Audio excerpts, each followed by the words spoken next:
Good morning sa lahat.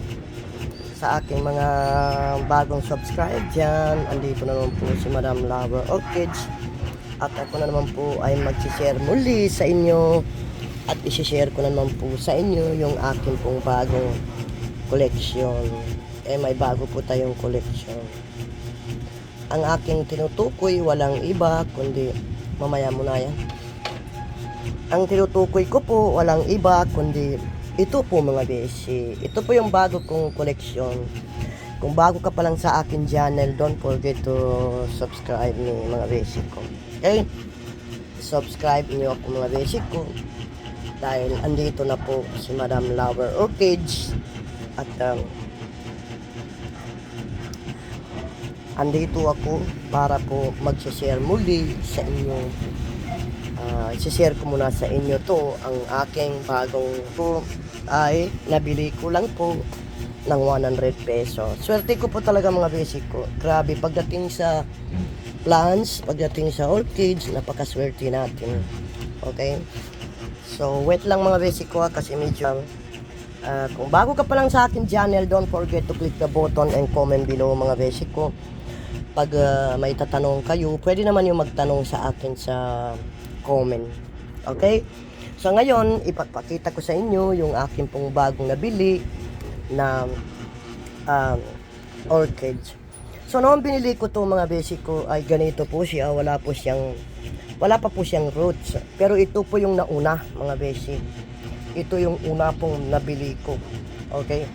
Nabili ko po yan ng una. Ito po yung una. Bali, inulit ko kasi nga para dalawa. Okay? So 100 lang to mga basic ko. Okay? Kayo na lang po bahala kung anong pangalan nitong orchids na to. Pero orchids talaga siya mga basic ko. Okay? So kayo na pong bahala tumawag dito ano ang orchids na to. So pag nakikita niyo mga basic ko, ayan, napakadami na pong ugat niya. Yan po yung una pong nabili. Pero noong binili ko yung mga basic ko, wala po yan ugat ha. Wala po siyang ugat. Bali, share ko lang po sa inyo yung ano po, paano po ba tutubo tong orchid na to. Supposed to be itong orchid na to, tumutubo po to sa labas. Okay? It's also, tumutubo po siya sa lupa. You can also use lupa mga basic ko. Pwede niyo gamitan siya ng lupa mga basic ko. But hindi ako kampante dahil baka sabi ko mabulok yung kanyang ugat mga basic ko. So ginamit ko lang, ito po ang ginamit ko, tapos binayo ko talaga siya ng fertilizer mga basic ko. Ayan po yung fertilizer gamit ko. Tapos minsan ginagamit ko po sa aking orchids ay garlic po. Yun po yung pampunas ko sa kanilang dahon. Okay, so garlic. So ngayon mga basic ko, yan po yung una. Ito po yung una. Bali naman binili ko to mga basic ko, wala pong ugat to. Pero kita niyo mga basic ko, tumubo po yung ugat. Ito po yung klaseng orchid na tinutubuan ng ugat sa katawan niya. Okay? Diyan po tinutubuan, dumi ng kuko ko. Diyan po tinutubuan dito sa katawan niya. Ngayon, itong klaseng orchids na to, she like very hot mga basic ko. Gusto po niya highlight mga basic ko. Okay? Gustong-gusto po niya na sobrang init mga basic ko, naiinitan. Okay? So yan po yung gusto ng orchids na to. At saka moist po mga basic ko, gustong-gusto po niya na moist. Katulad niya mga basic ko, moist po yan. At hindi po nawawala ng tubig na konti yan sa kanyang pot. Nakikita naman yung pot niya, kawawa naman. So yan.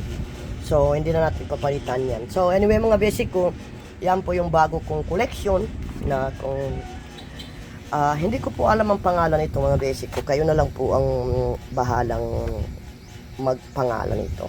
Okay? So ngayon, yan po yung bago. 100 lang yung mga basic ko. Okay?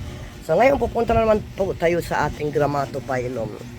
Ang Grammatophyllum natin, grabe na po kalaki mga basic ko. Siguro itong nabili ko na to ay ito po yung klase ng Grammatophyllum na lumalaki. Okay? Tapos ito po, I don't have any idea kasi binili ko rin ito kay Katrina. Okay? Itong Grammatophyllum na to galing kay Carmena. Carmena to. Okay? Galing kay Carmena yan. Basta galing kay Carmena talaga, grabe. Saludo ako sa kanya. masaya rin yung mga customer niya kasi kumbaga sa ano, hindi siya nagbibigay ng ano, ng patay na. Pero isa lang po yung nabili ko na patay na talaga mga basic ko. Hindi ko na talaga maagapan kasi talagang may sakit na kumbaga sa tao, malala na. So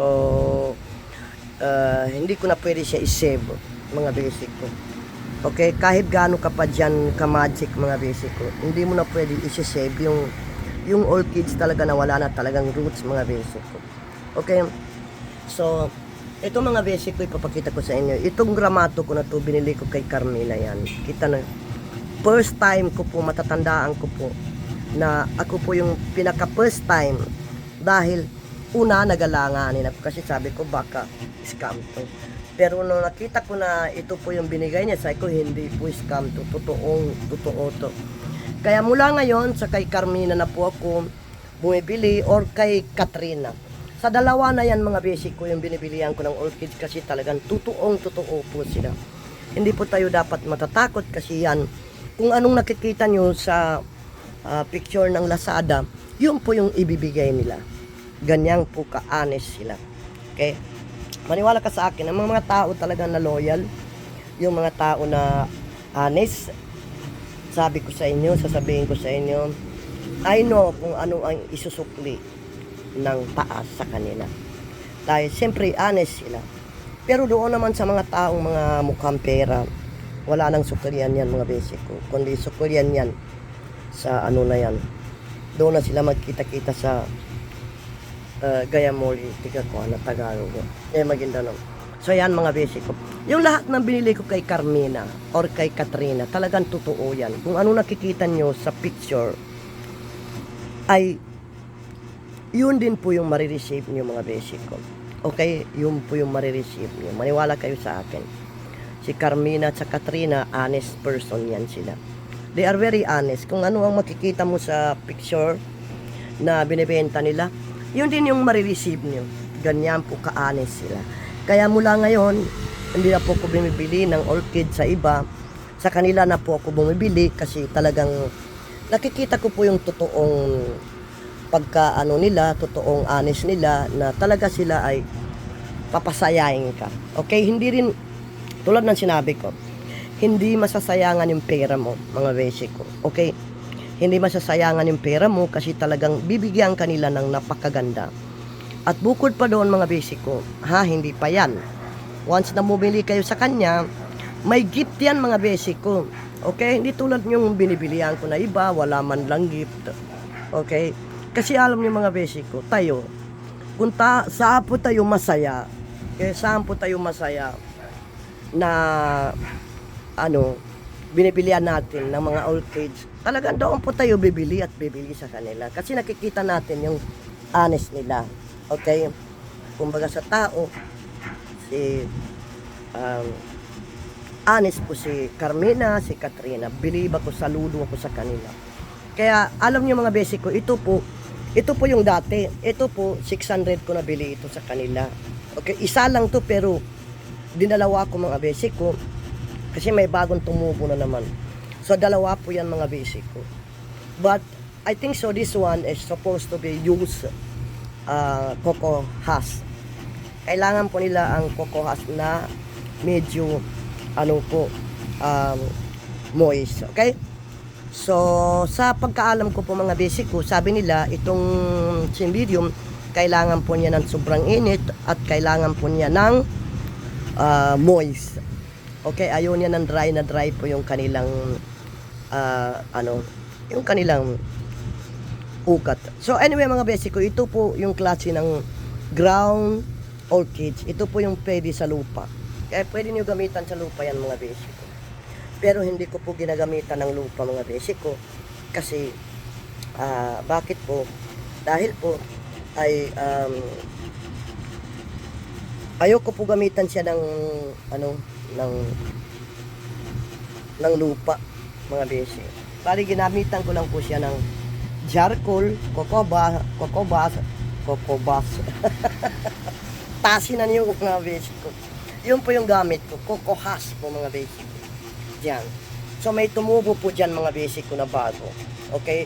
So ito po, Meron din tumutubo mga basic ko pero hindi natuloy. Hindi ko nga po alam. So anyway mga basic ko, malalaman natin yan. Dahil ngayon, wala na naman tayong araw. Dahil puro ulan na naman mga basic ko, tag-ulan. Pero malamig na. Okay?